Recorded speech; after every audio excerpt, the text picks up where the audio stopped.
Reverend Isaac Christ chapel का विशिष्ट प्रचारक है।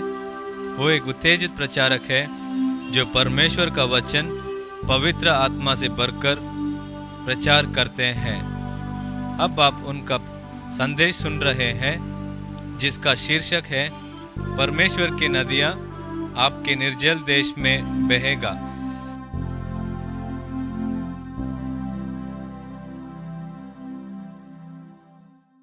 This evening I have a message straight from the Lord for you. आज शाम मेरे पास आपके लिए परमेश्वर से एक संदेश है। I was praying about what I should speak to you from the word of the Lord, and for some time it looked like I didn't know exactly what the Lord would want me to speak about.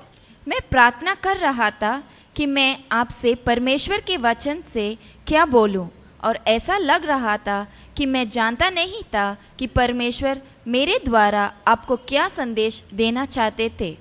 But then one evening, all of a sudden I heard the Spirit of the Lord speak to me clearly in my heart. पर एक शाम अचानक परमेश्वर के पवित्र आत्मा मुझसे स्पष्ट रूप में मेरे हृदय में बोलते हुए मैंने सुना। Just a couple of days ago, I heard the Spirit of the Lord speak to me clearly, the word that I would have to speak this evening to you. कुछ दिन पहले परमेश्वर के पवित्र आत्मा मुझसे स्पष्ट रूप से वो वचन दिखाया जो मुझे आपको आज शाम देना था।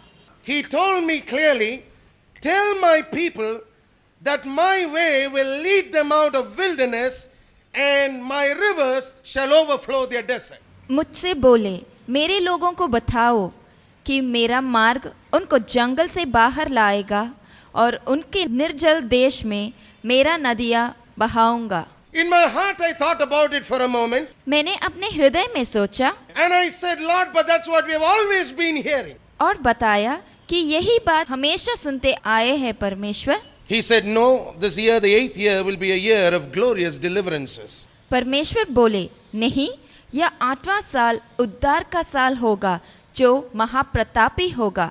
He said, tell my people that वह बोले, मेरे लोगों को यह बताओ this year, the 8th year, will be a year of glorious deliverances. कि यह 8वां साल एक महाप्रतापी उद्धार का साल होगा।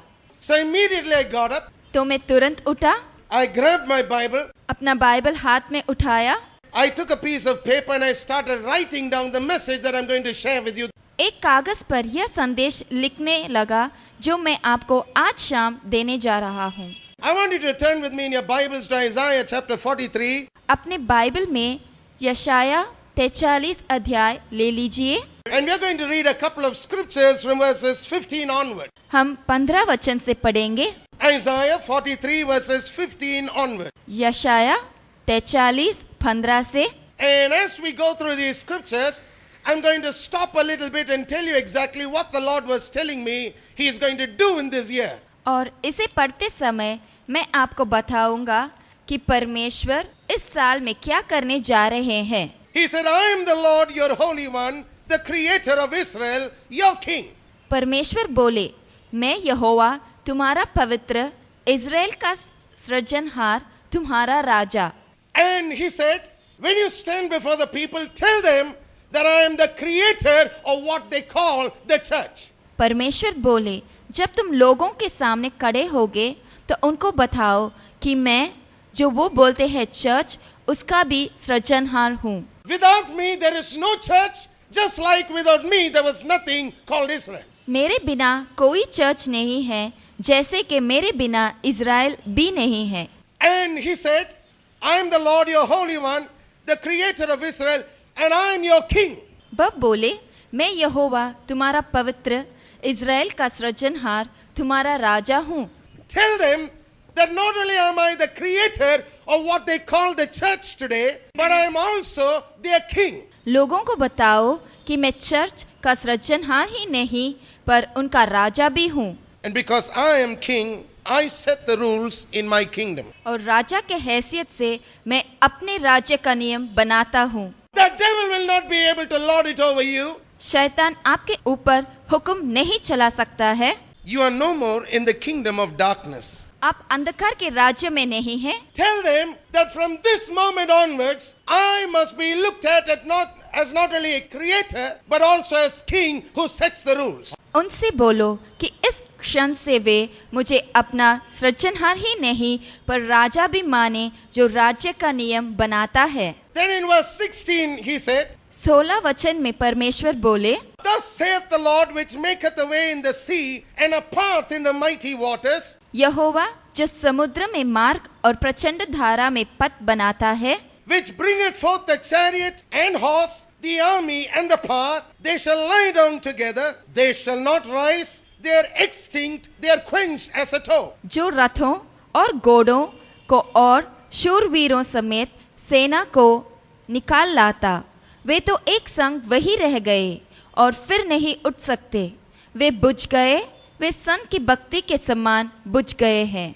He said, I am the person who makes a way in the sea. परमेश्वर बोले, मैं यहोवा जो समुद्र में मार्ग बनाता हूँ। Now, in the context, we find that God is speaking through the prophet Isaiah about the glorious deliverance that he afforded Israel when he brought them out of the land of Egypt, which signified a land of bondage and a land of sin. यहाँ पर परमेश्वर अपने नबी यशाया के द्वारा Israel के उद्धार के बारे में कह रहे हैं, जो महाप्रतापी था, जो उन्होंने इज़राइल को दिया जब वे उन्हें मिस्र से बाहर लाए और यह देश गुलामी और पाप का चिन्ह था। He said the chariot came out, the horses came out, the armies came out, all the paraphernalia of war came out against my people, but they were just quenched as a ordinary lamp wick. परमेश्वर बोले, सारे रथ आए, घोड़े आए, सेना आई और युद्ध के सारे साथ समान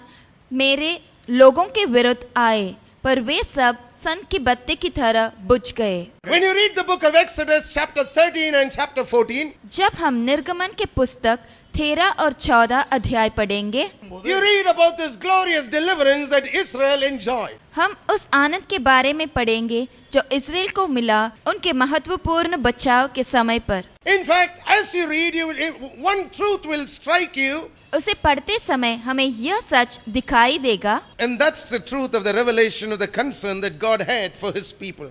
वह सच यह है कि परमेश्वर को अपने लोगों पर कितना ध्यान था। In Exodus chapter 13 verses 17 and 18, निर्गमन के 13 अध्याय 17 और 18 वचन में God specifically told Moses, Moses, I am not going to let these people who have come out of Egypt go through a shortcut into the promised land. परमेश्वर मूसा से विशिष्ट रूप से बोले कि मैं अपने लोगों को उस मार्ग में से नहीं ले जाऊंगा जो छोटा है। Why? Because he said they are not soldiers, they are just ex-slaves and they don't know one thing about warfare. क्योंकि यह लोग सैनिक नहीं बल्कि गुलाम थे और युद्ध के बारे में कुछ जानते नहीं थे। Therefore he said, परमेश्वर बोले, I'm going to lead them through the wilderness of the Red Sea. मैं उन लोगों को लाल समुद्र के जंगल के मार्ग से ले जाऊंगा And I would do it deliberately so that they would never have to face a sudden onslaught by the enemy which they would see and get frightened of. यह मैं जानबूझकर करूंगा ताकि यह लोग दुश्मन का आक्रमण अचानक देखकर डर न जाए। Now every Israelite had heard about what God had did. अब सारे इजरायलियों यह सुन चुके थे कि परमेश्वर ने क्या किया। Every Israelite knew it by heart about how Moses stood at the Red Sea and stretched out his hand and the mighty waters were parted. सारे इजरायलियों जानते थे कि मूसा ने कैसे लाल समुद्र के तट पर खड़े होकर अपना हाथ को समुद्र के ऊपर बढ़ाया और प्रचंड धारा कैसे हट गया। But then God said something in verse 18 that literally shook me. पर परमेश्वर 18 वचन में कुछ बोले जो मुझे हिलाकर रख दिया था। He said, read verse 18 again. वे बोले 18 वचन को फिर से पढ़ो। I read it the first time, I read it the second time, and I began to see something in verse 18 that God wants you and me to see this evening. मैं पहला बार पढ़ा, दूसरा बार पढ़ा और फिर मैंने देखा कि 18 वचन में परमेश्वर हमें क्या दिखाना चाहते थे। He said the deliverance that the people of Israel had out of Egypt was glorious. वह बोले कि जो बचाव इस्राएलियों को मिस्र से हुआ वह महाप्रतापी था। But he said what I'm going to do now will be nothing in comparison to that. पर मैं जो अब करने वाला हूँ उसका कोई तुलना नहीं होगा। And it's amazing because that's exactly how the Lord has been leading us as a church. यह अद्भुत है क्योंकि परमेश्वर ऐसे ही हमें इस चर्च को आगे चला रहे हैं। Well, look at yourselves. अपने आप को देखिए। Take one look at yourself, you'll see how you accepted Jesus Christ as Lord and Savior in your life and how God brought you out of living in sin.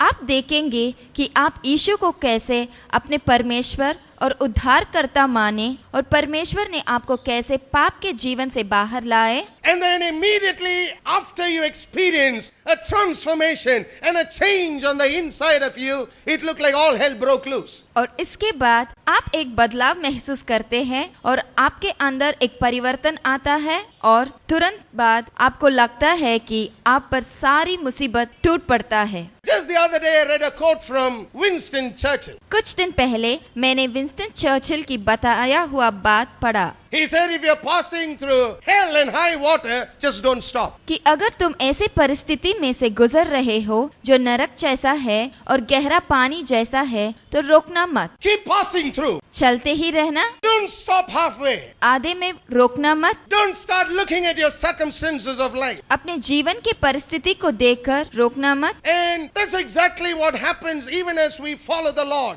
ऐसा ही होता है जब हम परमेश्वर को मानते हैं। It looks like all of a sudden the critics just come out of the woodwork and they start criticizing you. ऐसा लगता है कि अचानक सारे समीक्षक बाहर आकर आप पर इल्जाम लगा रहे हैं। But then you find God putting His hand on you and leading you through a situation that may not look entirely pleasant. आप देखेंगे कि परमेश्वर आपको अपने हाथों में लेकर उस रास्ते से ले जा रहे हैं जो रमणीय नहीं है। It looks like a wilderness experience. और यह जंगल का अनुभव जैसा लगता है। It looks like you're passing through a desert. और ऐसा लगता है कि आप निर्जल देश में जा रहे हैं। Sometimes you're confused. कुछ समय आप उलझ जाते हैं। You really don't know what to do. आप जानते नहीं कि आपको क्या करना है। Now, I was just reading a very humorous incident मैंने एक हास्यपूर्ण घटना के बारे में पढ़ा। that brings before our eyes what I'm just talking about. यह घटना आपको दिखाएगा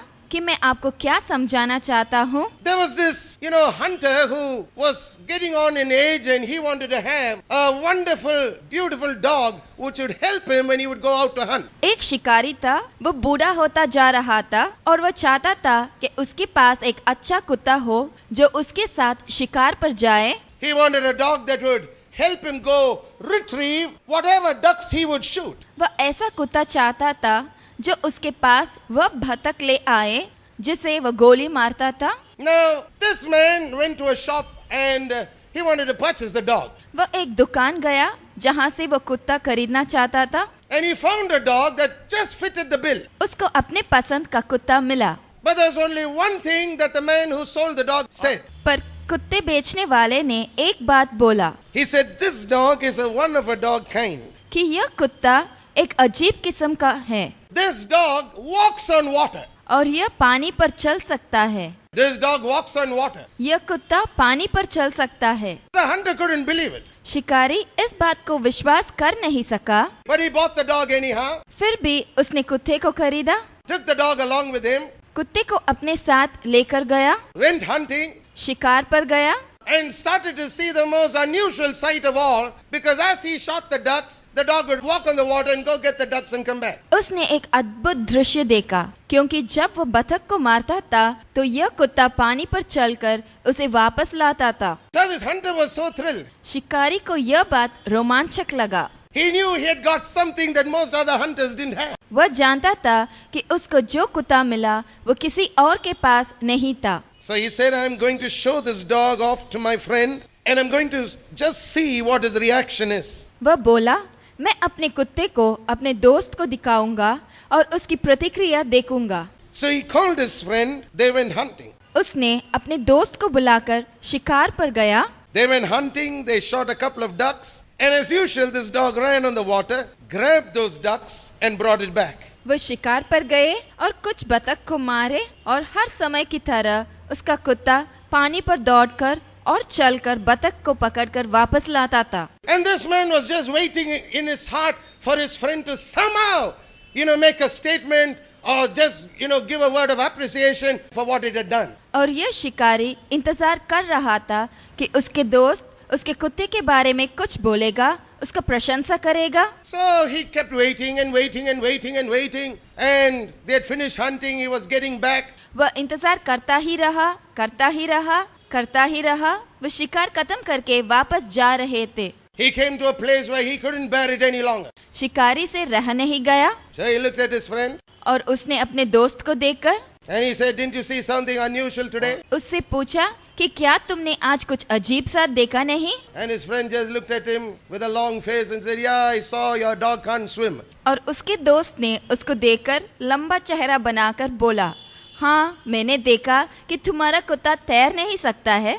That's exactly how the world is. दुनिया बिल्कुल ऐसा ही है। You come out of darkness into the marvelous light of Jesus, and immediately you find the critics finding fault with you. आप दुनिया के अंधकार को छोड़कर यीशु के अद्भुत प्रकाश में आए और तुरंत समीक्षक आप पर इल्जाम लगाते हैं। They want to see something wrong with you. आप में कुछ गलत देखना चाहते हैं। Sometimes it's amazing, but it's frustrating at times because you find people, they don't know really what to do. Because when they were living for the devil, there was not one question asked. But the moment they accepted Jesus Christ, it looks like there's a barrage of questions being put at them every step of the way. कुछ समय ये आश्चर्यजनक लगता है और हमें निराश भी कर देता है, क्योंकि लोग जानते नहीं कि उन्हें क्या करना है।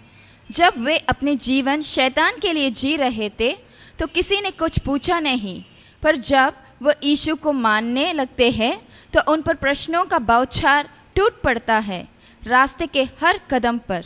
God knows about it. परमेश्वर ये जानते हैं। That's the reason why God leads you not through a shortcut straight into the promised land, but He takes you through a route that He's chalked out for you. और इसीलिए परमेश्वर आपको छोटे मार्ग के द्वारा नहीं पर उस मार्ग से ले जाते हैं जो आपके लिए रखा है। And then He tells us as a church, remember not the former thing. और फिर वह चर्च से बोलते हैं कि बीती हुई घटनाओं का स्मरण मत करो।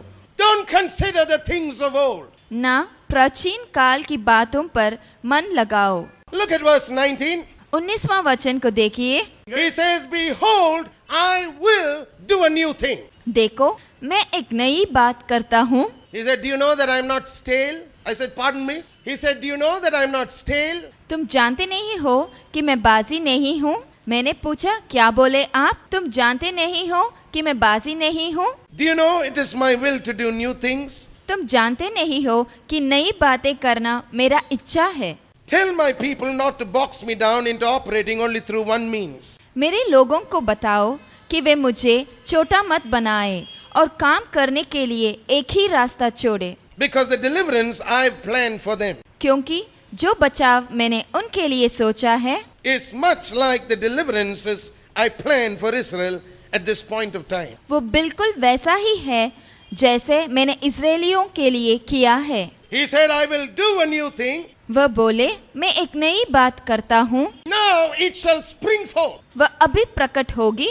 Shall you not know it?" क्या तुम उसे अनजान रहोगे? Now please get this right. अब इसे अच्छी तरह समझ लीजिए। God doesn't do something and watch to see your reaction. This God that we serve loves us so much that before He does it, He talks to us about it. परमेश्वर ऐसा नहीं है कि पहले कुछ करते और फिर हमारे प्रतिक्रिया देखते हैं। जिस परमेश्वर का हम सेवा करते हैं वह हमसे इतना प्यार करते हैं कि कुछ करने से पहले वह हमसे उसके बारे में बातें करते हैं। He's not bothered about the evil eye. परमेश्वर बुरी नजर से परेशान नहीं है। He's not bothered about what the devil thinks. वह घबरा नहीं जाते कि शैतान क्या सोच रहा होगा। He says, "Once I've decided it, I'm going to do it for you." परमेश्वर बोलते हैं कि अगर मैंने कुछ निश्चय किया है तो मैं उसे हमेशा करूँगा। And before I do it, I'm talking to you about it. और उसे करने से पहले मैं आप लोगों को बताकर ही रहूँगा। In fact, I'm placing myself in a place of accountability before my people that I will fulfill my word in their lives. मैं इसका उत्तरदायित्व लेता हूँ कि मैं अपने लोगों के जीवन में अपना वचन पूरा करूँगा। Now, in the context in which Isaiah was speaking to the children of Israel, he was talking about deliverances that had to do with spiritual idolatry and spiritual harlotry. अब यशाया इस्राएलियों से यह बता रहे थे कि उन्हें आत्मिक रूप से उद्धार होना पड़ेगा क्योंकि वे मूर्ति पूजा कर रहे थे, Because Israel had gone into what was called the Babylonian captivity. क्योंकि इज़राइल बेबीलोन में बंदी थे। They were suffering under the yoke of the oppressors. वह अपने अंधेरा करने वालों के हाथों में बहुत कष्ट सह रहे थे। They were wondering what they would do next. वो सोच रहे थे कि उन्हें आगे क्या करना है। And prior to it even coming into being, you find Isaiah speaking about it as a word of promise. और यह बात होने से पहले यशाया उनसे वही बात वादे की तरह बोल रहे थे। Now, not only did he promise them deliverance, उन लोगों की उद्धार का वादा ही नहीं, but look carefully at verse 19, please. पर 19वां वचन को ध्यान से देखिए। He said, I will even make a way in the wilderness and rivers in the desert. परमेश्वर बोल रहे हैं, मैं जंगल में एक मार्ग बनाऊंगा और निर्जल देश में नदियां बहाऊंगा।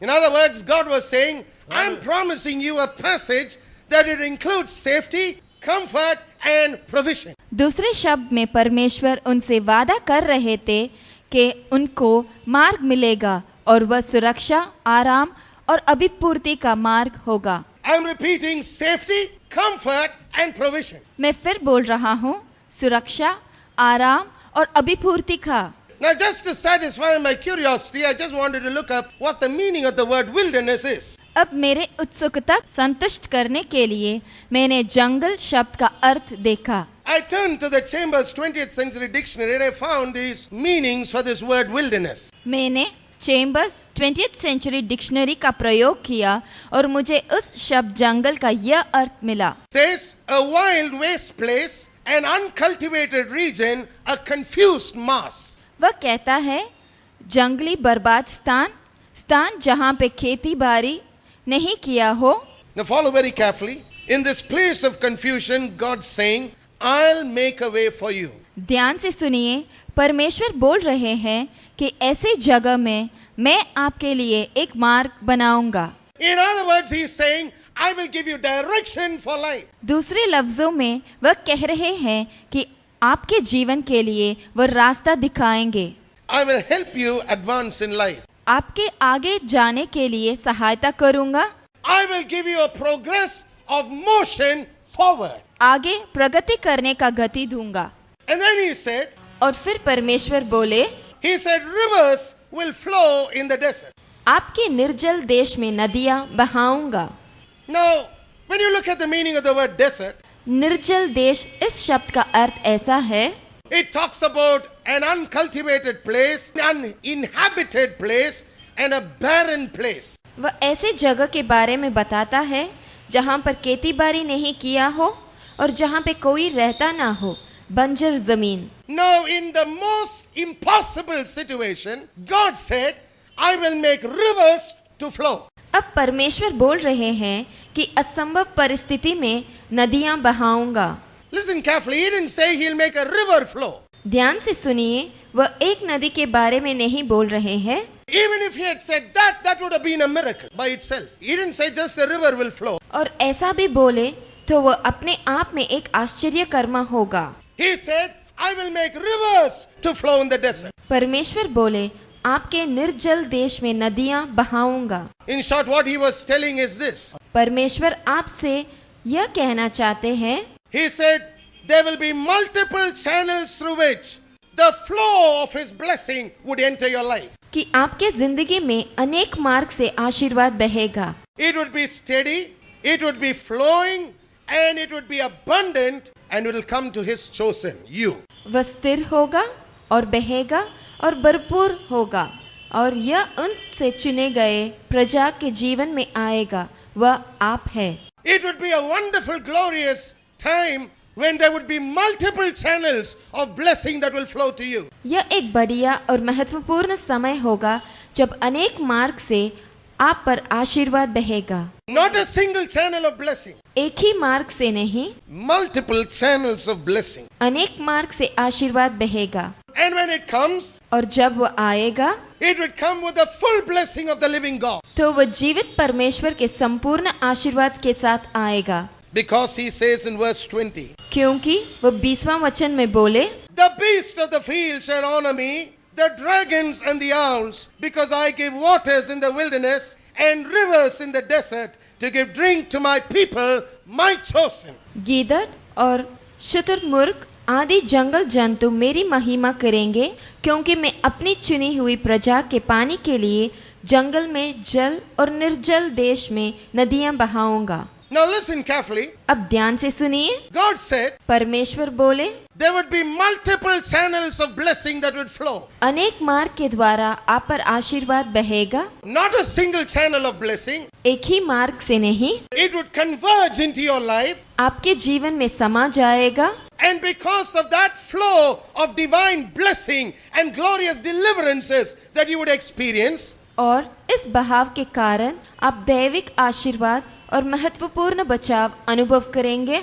people who have been running wild in the desert are going to rejoice because of you. जंगली की तरह निर्जल देश में दौड़ रहे थे, वह आपके कारण आनंद करेंगे। People who have been running in foolishness and in, wild state of condition will be gloriously saved, and they'll begin to thank and honor the glorious God of deliverances. जो लोग मूर्खता में दौड़ रहे थे, वे महत्वपूर्ण रूप से उद्धार होंगे, और परमेश्वर जो महत्वपूर्ण रूप से बचाव करते हैं, उनका धन्यवाद और आदर करेंगे। Your family will be saved. आपका परिवार का उद्धार होगा। But you say, I've been praying for so long. पर आप बोलेंगे कि मैं इतने सालों से प्रार्थना कर रहा हूँ। Well, the God of harvest says, this is the year of deliverance. हमारे परमेश्वर जो फसल के परमेश्वर हैं, बोलते हैं कि इस साल महत्वपूर्ण बचाव का साल होगा। Just like the ostriches you see and read of in this portion of scripture,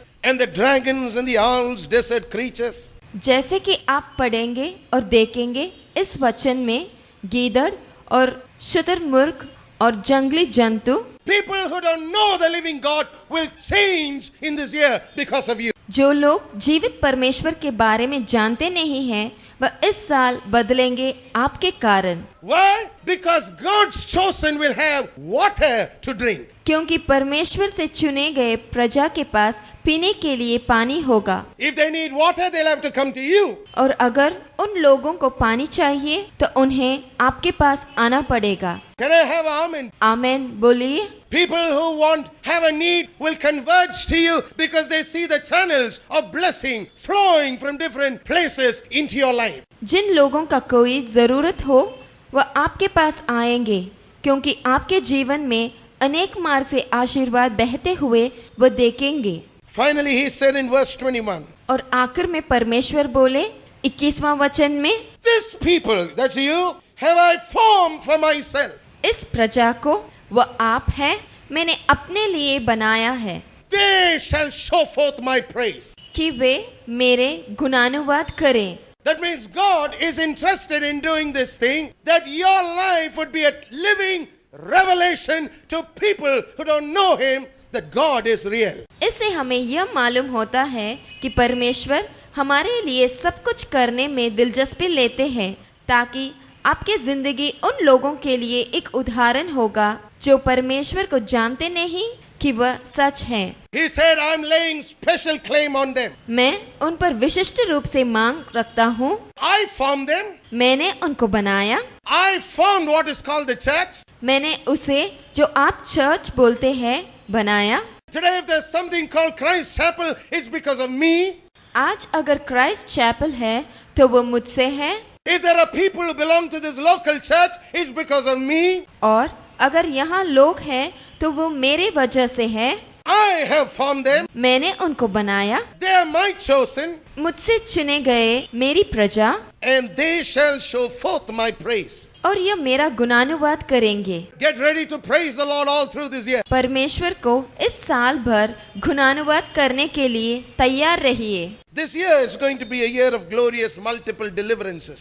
यह साल बहुविध और महत्वपूर्ण बचाव का साल होगा। And I believe that God will fulfill what He said He will do. मैं विश्वास करता हूँ कि परमेश्वर उनसे बताए गए सारे बातों को पूरा करेंगे। Sometimes people are so pessimistic, they wonder whether God will really do something for them. कुछ लोग ऐसे निराशवादी होते हैं कि वे सोच में पड़ जाते हैं कि क्या परमेश्वर हमारे लिए कुछ करेंगे। I prayed the first year, I prayed the second year, I prayed the third year. Well, I prayed even in the seventh year, nothing happened. Well, thank God the eighth year is going to be different. मैंने पहले साल प्रार्थना किया, दूसरे साल प्रार्थना किया, तीसरे साल प्रार्थना किया और मैंने 7वां साल भी प्रार्थना किया, पर कुछ हुआ नहीं। अच्छा, तो अब परमेश्वर को धन्यवाद करें क्योंकि 8वां साल भिन्न होगा। This year will be different. इस साल अलग होगा। This year will be a year of direction. इस साल में अपना जीवन का रास्ता मिलेगा। This year will be a year of forward progress. इस साल में आप आगे प्रगति करेंगे। And if you're thinking that your case is a hopeless one, और अगर आप सोच रहे हैं कि आपका कोई उम्मीद नहीं है, just listen to this story, please. तो इस कहानी को ध्यान से सुनिए। I read about an incident that was recorded in a journal called the Star Ledger. मैंने एक घटना के बारे में पढ़ा जो स्टार लेजर नामक पत्रिका में अभिलेख किया गया था। It was a true record that was written in the month of November 1994. यह एक सच्ची घटना थी और नवंबर के महीने 1994 में अभिलेख किया गया था। And it carried the story of a young girl called Wilma Rudolph. और यह एक लड़की की कहानी थी जिसका नाम विल्मा रुडोल्फ थी। Wilma Rudolph was born into a poor home in Tennessee. Wilma Tennessee में एक गरीब परिवार में पैदा हुई थी। At the age of 4, she had double pneumonia with scarlet fever, and this was a terrible combination of sicknesses that left her paralyzed with polio. और 4 साल के उम्र में उसे निमोनिया और तेज बुखार एक साथ आया और वह इतना बुरा था कि उसे पोलियो के साथ लकवा मारा। Now, as a result of her paralytic attack, she had to wear a brace, and the doctor who fitted the brace on her looked at her and told her, Wilma, listen carefully. अब इसके कारण Wilma को एक किस्म का जूता पहनना पड़ा और जिस डॉक्टर ने उसको वो जूता पहनाया वो बोले, विल्मा ध्यान से सुनो, You will never put your feet on this earth again and walk without the brace. तुम अपने पैर को जमीन पर कभी रख नहीं सकती और तुम इस जूते के बिना कभी चल नहीं सकोगी। So don't make a big deal of noise about this. इसीलिए तुम जूते पहनने के लिए कभी शोर मत मचाना। I want you to listen very carefully. ध्यान से सुनो। When your mother tells you to put on the brace, just put on the brace and then keep walking. जब तुम्हारी माँ तुमसे जूते पहनने के लिए कहेगी तो चुपचाप उसे पहनकर चलना। But then what happened was, पर यह हुआ, this young girl, Wilma Rudolph's mother, was a godly lady. Wilma Rudolph की माँ एक बहुत भक्त स्त्री थी। She believed in Jesus Christ. यह यीशु में विश्वास करती थी And she also believed that God-given ability, persistence, diligence and faith would achieve the impossible in anybody's life. और वह यह भी विश्वास करती थी कि परमेश्वर से दिए गुण, दृढ़ परिश्रम और विश्वास यह सब हो तो कोई भी अपने जीवन में असंभव को प्राप्त कर सकता है। So every day she would catch little Wilma, इसीलिए वह हर दिन विल्मा को पकड़कर sit down with her उसे अपने पास बिठाकर and speak to her about these things. ये सारी बातें उसको बताती थी। And as she would start speaking and speaking and speaking, little Wilma would have tears running down her eyes. और जब वो विल्मा से ये सारी बातें बोलती ही जाती तो विल्मा के आंखों में से आंसू बहती थी। Now this went on for some time. अब ये कुछ समय के लिए चलता ही गया When all of a sudden one day Wilma said, Mummy, कि एक दिन विल्मा ने अचानक अपने माँ से पूछा, mummy, do you really believe that God can do it in my life? क्या आप सच में विश्वास करते हैं कि परमेश्वर मेरे जिंदगी में कुछ करेंगे? Wilma's mother looked at her straight in her eye and said, I don't have any reason to doubt it. Wilma की माँ उसको देखकर उसकी आंखों में आंखों डालकर बोली, इस बात पर शक करने का मेरे पास कोई कारण नहीं है। Wilma said these words. She said, Mummy, Wilma बोली, mummy, if this is true, अगर यह सच है then I want to be the fastest woman on the track that would run on this earth. तो मैं इस धरती पर सबसे तेज दौड़ने वाली स्त्री बनना चाहती हूँ। And at the age of 9, और 9 साल के उम्र में, after 5 years of listening to this kind of talk, 5 साल तक यह सारी बातें सुनकर, against the advice of her doctor, she removed her brace and for the first time in her life put her feet on the ground. Doctor के आदेश के खिलाफ उसने अपना जूता उतारा और जिंदगी में पहली बार अपने पैर को जमीन पर रखी।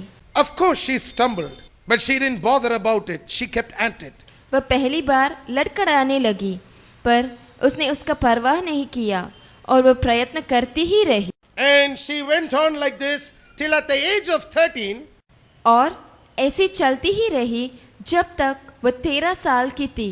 she entered her first race that she would run. उसने अपनी पहली दौड़ में भाग लिया। Now you know the result of what happened of that race at least. अब आप जानते ही होंगे कि उस दौड़ का क्या नतीजा हुआ होगा। She came way last in that race. Wilma उस दौड़ में सबसे पीछे आई, But she kept at it. पर वह प्रयत्न करती ही रही, She kept at it. करती ही रही, She kept at it. प्रयत्न करती ही रही, Till after a couple of months, Wilma started beating people in the races she got involved in. और कुछ महीने के बाद वो जीतने लगी अपने सारे दौड़ में जिसमें वो भाग लेती थी। Now at the age of 15, अब 15 साल के उम्र में this young girl, Wilma, went to Tennessee State University, Wilma Tennessee के स्टेट यूनिवर्सिटी गई। where she met a top-ranking coach called Ed Temple. वहाँ उसने एड टेम्पल से, जो एक ऊंची श्रेणी के कोच थे, उनसे मिली। And this man was fascinated by this young girl अब यह आदमी विल्मा से मोहित था, because he had heard about her, but he had never seen her really performing on the track. क्योंकि उसने विल्मा के बारे में बहुत कुछ सुना था, पर उसने उसको देखा नहीं था जब वो दौड़ती थी। So he walked up to her वह विल्मा के पास चलकर आया and looked at Wilma and said, what is it that is on the inside of you? उसको देखकर विल्मा से पूछा, तुम्हारे अंदर क्या है? She said, there's a dream that I'll be the fastest woman on the track in my lifetime. Wilma बोली, मेरे अंदर एक सपना है कि मैं अपने जीवन में सबसे तेज दौड़ने वाली स्त्री बनना चाहती हूँ। Ed Temple took one look at her and said, Ed Temple ने उसको एक बार देखा और बोला, with this kind of a spirit, इस तरह की आत्मा, with this kind of a living faith, इस तरह के जीवित विश्वास हो तो nothing will be stopped from happening in your life. तुम्हारे जीवन में होने को कोई रोक नहीं सकता। No one can stop you. तुम्हें कोई रोक नहीं सकता। No one can put you down. तुम्हें कोई नीचे डाल नहीं सकता। There may be things that will come up before you to hamper your progress. तुम्हारे रास्ते में तुम्हारी प्रगति को रोकने के लिए बहुत कुछ आएगा, But I'm going to commit myself 100% to coaching you. पर मैं तुम्हारा कोच बनूंगा और मैं अपने आप को 100% तुम्हें तैयार करने में लगाऊंगा। They started working together. वे दोनों एक साथ काम करने लगे And the day finally came और वह दिन आया when, this young girl, Wilma, stood at the Olympic tracks. जब विल्मा ओलंपिक के दौड़ के मैदान पर खड़ी थी। There she was, matched with the best of the best. और वहाँ अच्छे के साथ उसकी दौड़ हो रही थी। There was a woman named Jetta Haynes standing next to her on the track. और वहाँ पे एक औरत थी जिसका नाम जटा हेन्स थी। The word went from mouth to mouth that Jetta Haynes had never been beaten till then. और वहाँ हर मुंह पे यही बात थी कि जटा हेन्स को किसी ने हराया नहीं था, वह हमेशा जीतती थी। The first event was the 100-meter dash. पहला दौड़ 100 मीटर का था And in the 100-meter dash, Wilma beat Jetta Haynes just like that.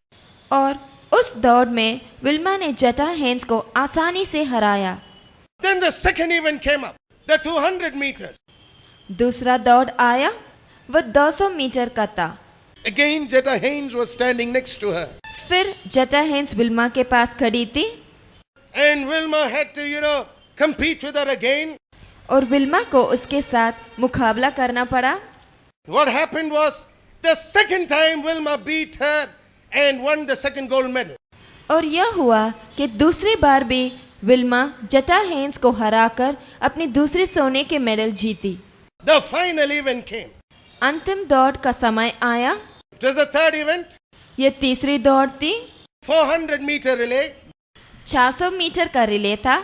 Now it's common knowledge that the fastest person runs the last lap. अब सब जानते हैं कि तेज दौड़ने वाले को आखिरी चक्कर में दौड़ना पड़ेगा।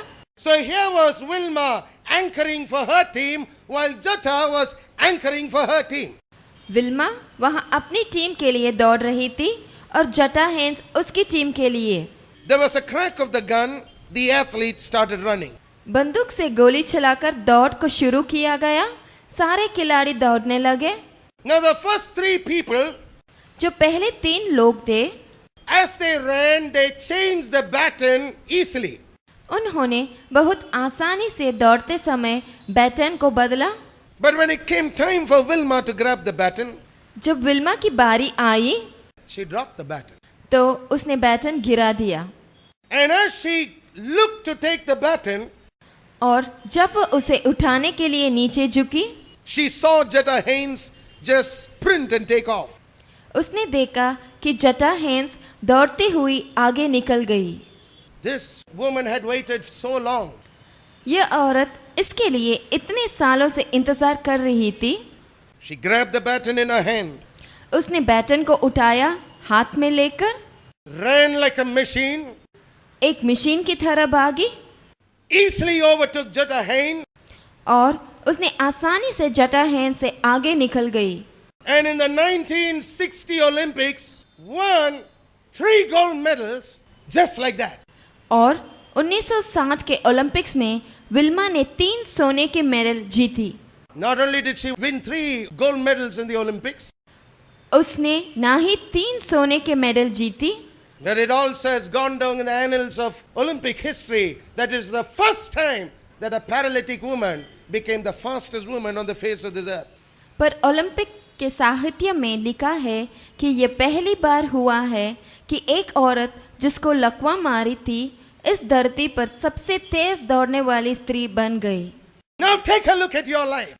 अब आपकी जिंदगी को देखिए। How were you when God met you? आप कैसे थे जब परमेश्वर आपसे मिले? Paralyzed by fear, डर ने आपको अपाहिज बना दिया था, broken up on the inside, अंदर से आप टूट चुके थे, no hope from people, लोगों से कोई आशा नहीं थी, written off by the world, दुनिया आपको बेकार समझता था, and yet you heard the voice of the Holy Ghost tell you, और फिर भी आपने पवित्र आत्मा की आवाज को सुना, come to Jesus. यह कहते हुए यीशु के पास आओ, He'll make something out of your life. वह आपकी जिंदगी में कुछ कर सकते हैं, He'll turn your life around. आपकी जिंदगी बदल सकते हैं। He just doesn't specialize in mending broken hearts. He'll put your life together. ना ही वो टूटे दिलों का मरम्मत करते हैं, पर आपकी जिंदगी को समेट कर रखेंगे। And you listened. आपने सुना, You didn't immediately believe. आपने तुरंत विश्वास नहीं किया, But as you started taking your first tentative steps, it looked like all of a sudden the words of Jesus became clearer and clearer and clearer to you. फिर भी जब आप विश्वास के साथ अपना पहला कदम आगे रखें तो आप देखेंगे कि यीशु का वचन आपको स्पष्ट होते नजर आएगा। Then at one point of time you started understanding that you're not left alone in this world. और एक मोड़ पर आपके समझ में आएगा कि आप इस दुनिया में अकेले नहीं हैं।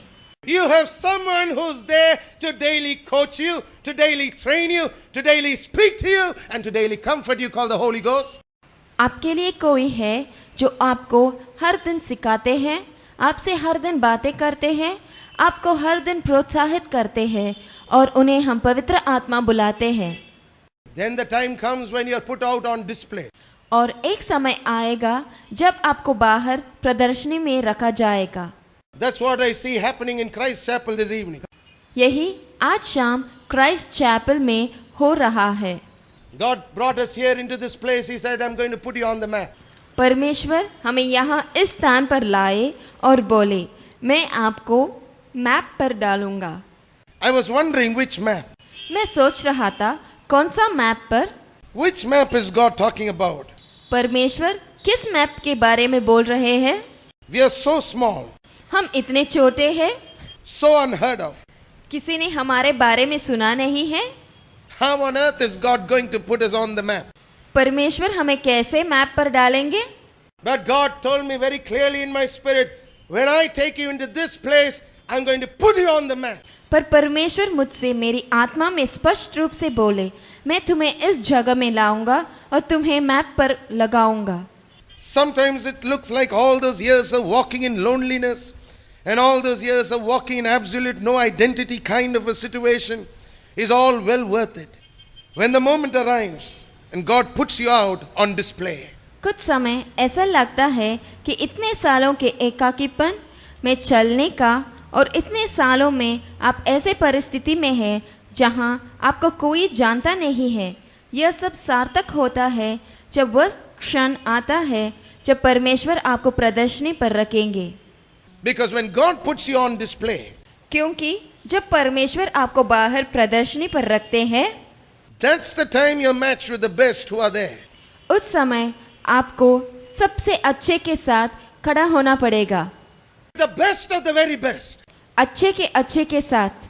And it's not God's desire for you to lose. और ये परमेश्वर का इच्छा नहीं कि आप हार जाए।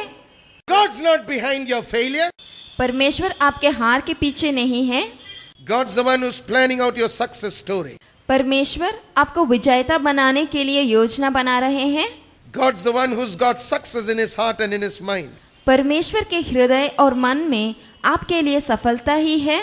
And he is scripting out a success story in your life every day, my friend. और आपके जीवन के हर दिन एक सफल कहानी लिख रहे हैं मेरे दोस्त। That's the reason why God, I believe, spoke to me from Isaiah 43. मैं विश्वास करता हूँ कि इसी कारण परमेश्वर यशाया 43 से मुझसे बोले। He said, I've formed these people for myself. परमेश्वर बोले, इस प्रजा को मैंने अपने लिए बनाया है। For myself, I am their God. अपने लिए मैं उनका परमेश्वर हूँ। I am the Holy One of Israel. मैं इज़राइल का पवित्र हूँ। I am their creator. मैं उनका सृजनहार हूँ। I am their king. मैं उनका राजा हूँ। When I issue decrees, और मैं नियम बनाता हूँ, those decrees will stand in their life. और ये सारे नियम उनके जीवन में स्थिर रहेगा। Tell my people that मेरे लोगों को ये बताओ that this year, the 8th year, will be a year of glorious multiple deliverances. कि इस साल 8वां साल अनेक मार्ग से और महत्वपूर्ण रूप से बचाव होगा। They will praise me, वह मेरे गुणानुवाद करेंगे and the ones who don't know will praise me also. और जो लोग मुझे जानते नहीं वह भी मेरे गुणानुवाद करेंगे। Because when they see rivers flowing in the desert, क्योंकि जब वे निर्जल देश में नदियाँ को बहते हुए देखेंगे, that will be a sign to them that I am alive. तो उनके लिए यह एक संकेत होगा कि मैं जीवित हूँ। This evening, let's bow our heads in a moment of prayer. इस शाम को हम सर झुकाकर प्रार्थना करेंगे। I'm about to close this evening. मैं खत्म करने वाला हूँ, But I want you to know that God is in this place right now. पर आप इसे याद रखें कि परमेश्वर इस स्थान में है। This is a very important time यह एक बहुमुख्य समय है, because I believe God is in this place. क्योंकि मैं विश्वास करता हूँ कि परमेश्वर यहाँ पे है। God is in charge of what is happening this day. यहाँ जो कुछ हो रहा है उसका जिम्मेदार परमेश्वर है। I just decided that we would have this worship service, and it's the Lord who worked upon your hearts to respond and to come and to listen to His word. मैंने तय किया कि हम यहाँ स्तुति आराधना रखेंगे और परमेश्वर ने आपके हृदय में एक क्रिया करके आपको यहाँ लाए उनके वचन सुनने के लिए। He's the one who called you. परमेश्वर ने ही आपको बुलाया है। You heard the call. आपने उनके पुकार को सुना, You responded to the call.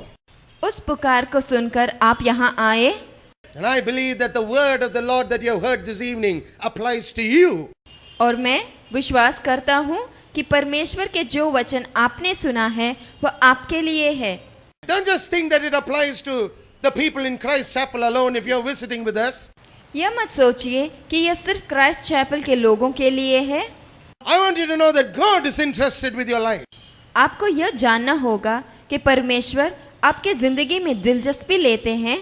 No better day than today for you to have Him walk into your life and transform your life. आज से अच्छा दिन आपको नहीं मिलेगा उनको अपनी जिंदगी में बुलाने के लिए और आपके जिंदगी में बदलाव लाने के लिए।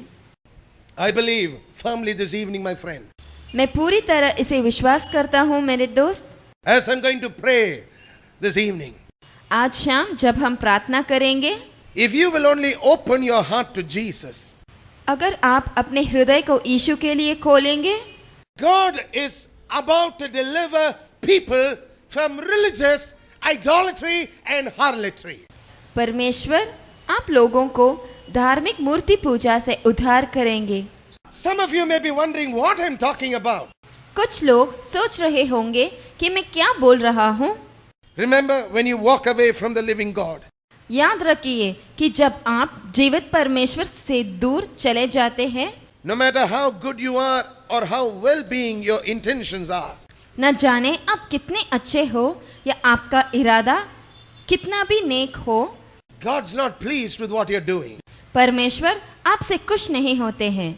That's the reason why God stretches out His hand to you through situations like this, believing that He will touch your life and transform your life forever. इसीलिए परमेश्वर ऐसे संदर्भ में अपने हाथों को आपकी तरफ बढ़ाते हैं ताकि वह आपके जिंदगी को छुए और उसमें बदलाव लाए हमेशा के लिए। He wants you to be transformed. वो चाहते हैं कि आप में बदलाव आए, He wants you to be changed. आप में परिवर्तन आए। He wants you to come out of darkness into His marvelous light. वो चाहते हैं कि आप अंधकार को छोड़कर उनके अद्भुत प्रकाश में आए।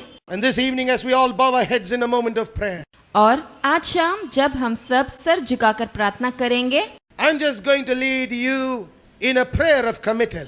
मैं आपको उस प्रार्थना में ले जाऊंगा जिसमें आप अपना जीवन परमेश्वर को सौंप देंगे। I want you to know that we love you. आप ये जानिए कि हम आपसे प्यार करते हैं।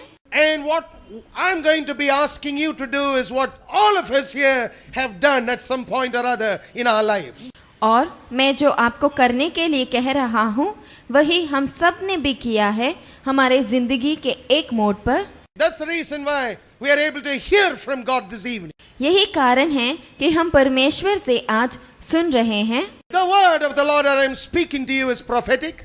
जो परमेश्वर के वचन मैं आपसे बोल रहा हूँ वह भविष्यद्वक्ताओं का वचन है। It's on record. यह रिकॉर्ड किया जा रहा है। It is something that will come to pass because the living God has spoken to us about it. यह जरूर पूरा होगा क्योंकि यह जीवित परमेश्वर का वचन है। And as a church, we stand committed to listening to God's word and seeing the word work in our life. और चर्च के नाते हम पूरी तरह सहमत हैं परमेश्वर के वचन सुनने में और उसे हमारे जीवन में पूरा होते हुए देखने में। Therefore, this evening, इसीलिए आज शाम as I say this prayer out, जब मैं यह प्रार्थना करता हूँ, I want you all here to join with me as we help the ones who have never prayed this prayer. मैं चाहता हूँ कि हम सब इसे बोलें और उन लोगों की सहायता करें जो इसे पहली बार कर रहे हैं। To make the committal, अपने जीवन को सौंप दे, to commit themselves into the hands of the living God, अपने आप को जीवित परमेश्वर के हाथ में समर्पित करें that they too may receive multiple channels of blessing and glorious deliverances into their lives. ताकि उनको भी अनेक मार्ग से आशीर्वाद मिले और उनको महत्वपूर्ण रूप से उनके जीवन में उद्धार आए। Let's all make this prayer together. हम सब मिलकर प्रार्थना करेंगे। Father, पिता परमेश्वर, in Jesus' name, यीशु के नाम में I come to you मैं आपके पास आता हूँ just as I am. जैसे भी हूँ। And I invite Jesus मैं यीशु को निमंत्रण देता हूँ into my heart कि वह मेरे हृदय में आए, to be my Lord मेरे प्रभु बनने and to be my Savior. और मेरे उद्धारकर्ता बनने। And right now, अभी I pray मैं प्रार्थना करता हूँ that the word I've heard कि जो वचन मैंने अभी सुना will become a reality to me, वह मेरे जिंदगी में सच बन जाएगा and rivers shall flow in my desert, और मेरे निर्जल देश में नदियाँ बहेगा and a way will be seen in the wilderness of my life. और मेरे जीवन के जंगल में एक मार्ग दिखेगा। I commit my life, Lord, मैं अपने जिंदगी को सौंपता हूँ परमेश्वर, into your hands. आपके हाथों में देता हूँ। Wash me in your blood, Jesus. यीशु अपने लहू से मुझे साफ कीजिए। Wash me in your blood, Jesus. यीशु अपने लहू से मुझे साफ कीजिए, From the crown of my head to the soles of my feet. मेरे सिर की चोटी से लेकर पाँव के तलवे तक, And from this point onwards, और इस समय से be my Lord and Savior. मेरे जीवन का प्रभु और उद्धारकर्ता बनिए। I believe you heard me. मैं विश्वास करता हूँ कि आपने मुझे सुना है। I believe you answered this prayer. मैं विश्वास करता हूँ कि आपने इस प्रार्थना का जवाब दिया है। Therefore, I give you thanks this evening. इसीलिए मैं आपको धन्यवाद करता हूँ। Thank you, Jesus. धन्यवाद यीशु। In Jesus' name. यीशु के नाम में Amen amen and amen. Amen. This evening, as I stretch out my hands towards you, I'm going to pray and end this time of worship. आज शाम मैं अपने हाथों को आगे बढ़ाऊंगा, हम प्रार्थना करेंगे, इस स्तुति के समय को समाप्त करेंगे। I want you all to join with me in prayer, please. हम सब मिलकर प्रार्थना करेंगे। I want you to believe that the blessing that I'm going to pronounce on you will come to pass. मैं चाहता हूँ कि आप विश्वास करें कि जो आशीर्वाद मैं आप पर बोलने वाला हूँ वह जरूर पूरा होगा। God's in this place. परमेश्वर यहाँ पर है। The Spirit of God is moving in our hearts. परमेश्वर के पवित्र आत्मा हमारे हृदय में क्रिया कर रही है। This is no fun time. यह मजाक का समय नहीं है। This is a time of deep realization about how the living God works and deals in the lives of His people. यह ऐसा समय है जब हम महसूस करेंगे कि परमेश्वर हमारे जीवन में कैसा और किस प्रकार से काम करेंगे। It's also celebration time यह उत्सव का समय है where we are celebrating the one who is worthy to be praised. जहाँ पे हम उसे मना रहे हैं जो स्तुति के योग्य और लायक है। Oh, He is worthy, my friend. वह स्तुति के योग्य है मेरे दोस्त, Because without Jesus, there's no thing called the church. क्योंकि यीशु के बिना चर्च नाम का कुछ नहीं है। He is the head of the church. वह चर्च के सर है, अर्थात चर्च के प्रभु है। We are His body, the fullness of Him that filleth all in all. और हम सब उनके शरीर हैं जो परमेश्वर में संपूर्ण है और जो सबको भरता है। Therefore, this evening we're going to pray and close. इसीलिए आज शाम हम प्रार्थना करके समाप्त करेंगे। Father, in the name of Jesus Christ of Nazareth, पिता परमेश्वर, नाजरत के यीशु के नाम में as I stretch out my hands towards your people, मैं अपने हाथों को आगे बढ़ाता हूँ आपके प्रजा पर। I have preached your word to them this evening, मैंने आपके वचन को इनसे प्रचार किया है and I've told them what you exactly asked me to tell, O Father. और मैंने उनसे वो बोला जो आप मुझसे बोले पिता परमेश्वर। And now I pray, O God, और अब मैं प्रार्थना करता हूँ परमेश्वर that you will confirm the word कि आप अपने वचन को with signs and wonders following. चिन्ह और अद्भुत के द्वारा पूरा करेंगे।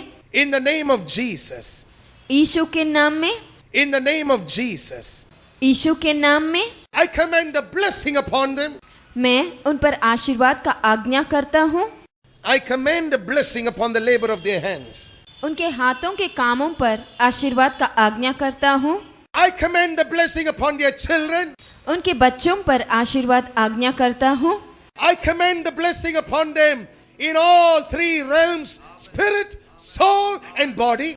मैं उन पर आशीर्वाद का आज्ञा देता हूँ उनके तीनों क्षेत्रों में, आत्मा, प्राण और देह में। And I pray that those rivers will begin to flow into their life.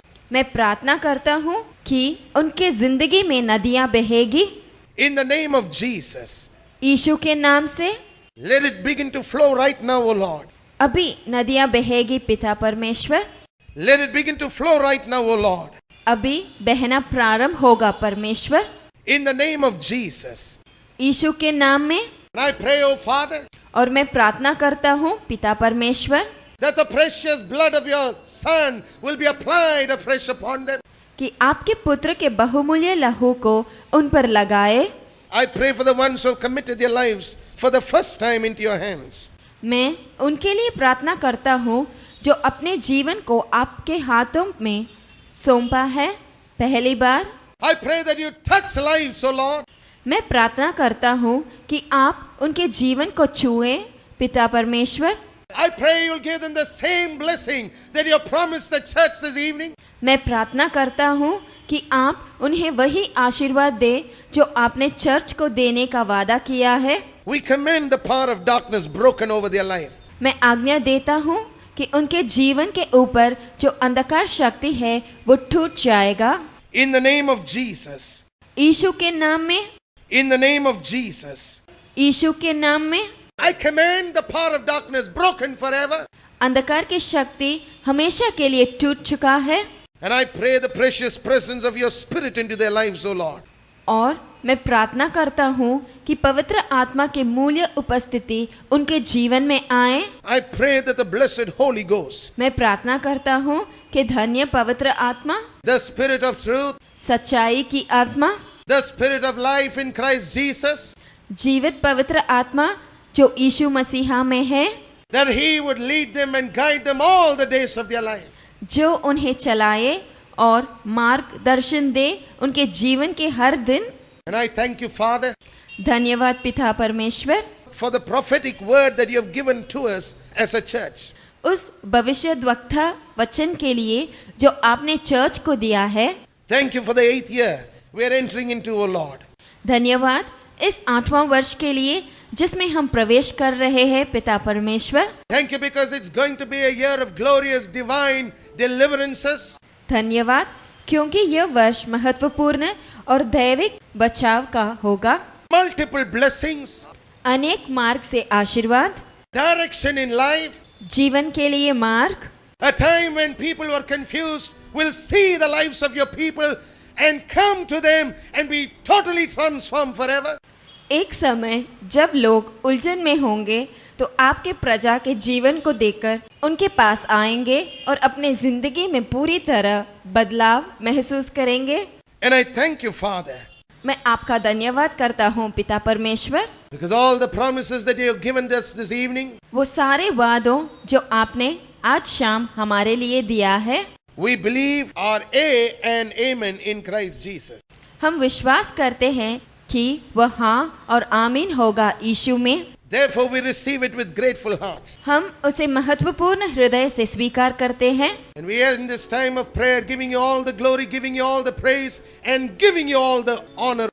इस प्रार्थना के समय को हम समाप्त करते हैं आपको सारी महिमा, सारी स्तुति और सारी आदर देते हुए पिता परमेश्वर। In Jesus' precious name we pray. And everybody said, यीशु के बहुमूल्य नाम से प्रार्थना करते हैं और सब बोले Amen. आमेन।